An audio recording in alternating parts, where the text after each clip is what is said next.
જય માતાજી, જય Shri Krishna. Welcome back to my YouTube channel. તમારું હાર્દિક સ્વાગત છે મારી ચેનલની અંદર.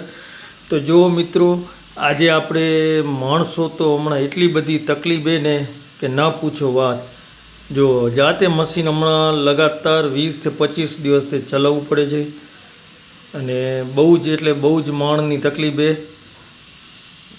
એક બે માણસ માંડ આવેરા, તો આપણે જાતે મશીન ચાલુ કરીને ઓર્ડર પૂરા કરવાના હોય તો ઓર્ડર આપણે હમણાં પૂરા કરી રહ્યા છીએ. તો હમણાં બિલકુલ સહેજ પણ નવરું બેવાનો ટાઈમ નથી, કારણ કે જાતે બેસીને પણ કામ પૂરું કરી દેવું પડે છે. માણસોની તકલીફ જ એટલી ને કે ના પૂછો કાંઈ વાત. ડસ્ટ પણ કેટલો ઉડે છે. જો એવા ડસ્ટની ઉડતો હોય છતાં આપણે કામ કરવું પડે. બે જ માણસો, બે માણની અંદર પણ મશીન ચાલુ રાખીને કામ કરી લેવું પડેલું. હમણાં તો માલ તૈયાર થઈ ગયો એ પાળો મારવાનો હોય ચાલુ. તો પાળો પણ મરાઈ રહ્યો હોય હમણાં. પાળો મરાતો નથી, પણ પાળો 2 દિવસમાં મરાશે. હમણાં મશીન ચાલુ હોય એટલે જો કામ હમણાં એકદમ ફટાફટ ચાલુ કરી દીધું હોય આપણે. પણ હમણાં કેવું હોય કે માણ નહીં આવે ત્યાં સુધી થોડુંક કામ ધીમી ગતિએ ચાલશે. પણ તેમ છતાં આપણે બનતી કોશિશ આપણી રીતે આપણે મશીન બંધ રહેવા નથી દેતા. મશીન ચાલુ રાખવું. એક દિવસ એવું નથી કે મશીન આપણે બંધ રાખ્યું હોય, કારણ કે જાત મહેનત જિંદાબાદ. હંમેશા આપણે આપણું રોજીરોટી તો આપણે રોજીરોટીને માન સન્માન આપવું પડે.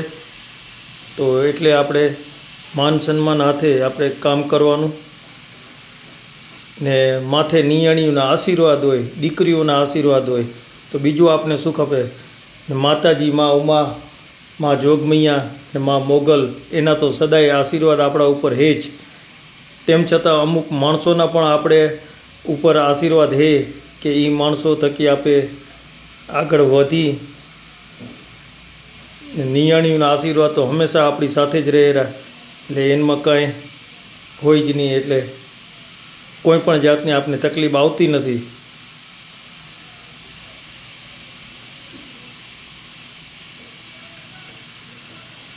એટલે આપણે આપણી રીતે કર્મ કરતા રહી રહ્યા અને ફળની આશા બિલકુલ રાખતા નથી. તો ફળ બધાના આ નિયાણીઓએ, અમુક માણસોએ કે એમના માતાજીઓએ, એમના આશીર્વાદથી આપણે ફળ મળતું જ રહેલું હર હંમેશા.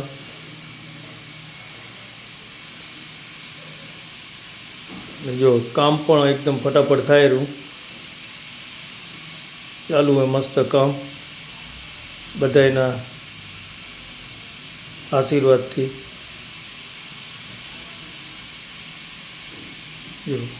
આ અમારો ભાઈ ફિનિશિંગ પ્લાન્ટની અંદર ફિનિશિંગ કરી રહ્યો હોય. ઓપાલિકોર મશીન ચાલુ હોય તો અહીંયા બધા પટ્ટીઓના આપણે છેડા કટિંગ કરવા પડે. તો એ છેડા કટિંગ કરીને માલ ફિનિશિંગ કરીને રેડી રાખેલો. કારણ કે ફિનિશિંગ પ્લાન્ટની અંદર એટલું ચોકસાઈથી કામ કરવું પડે કે છેડો કટિંગ ખરાબ હોય, પટ્ટી ખરાબ હોય તો એમાં બધું ફિનિશિંગ કરીને માલ નાખવો પડે છે, જોઈને બધું કરવું પડે છે.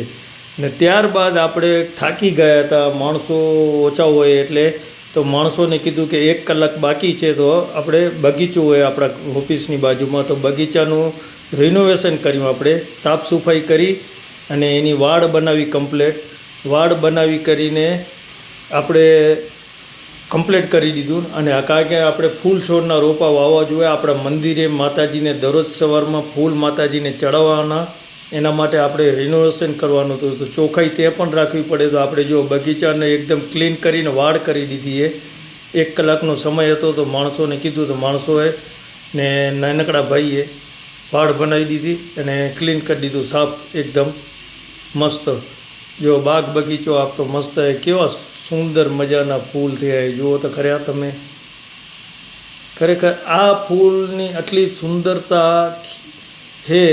અને સવારમાં આપણે એ જ ફૂલ માં ઉમિયા, માં આશાપુરા અને માં જોગમૈયા અને માં મોગલને અર્પણ કરી તો કેવું મસ્ત લાગે. આ ફૂલ જો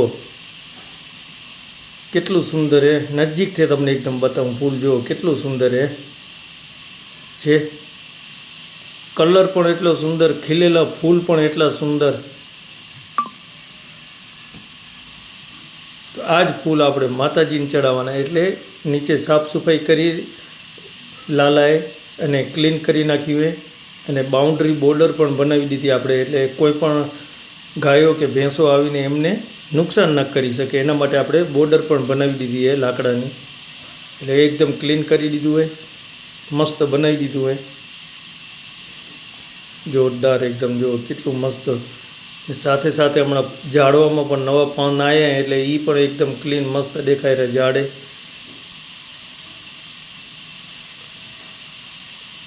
વધારાના હતા ઝાડ એ બધા કાઢી નાખ્યા હમણાં, કારણ કે થોડુંક સારું નહોતું લાગતું એટલે સારું કાઢી નાખ્યા હમણાં.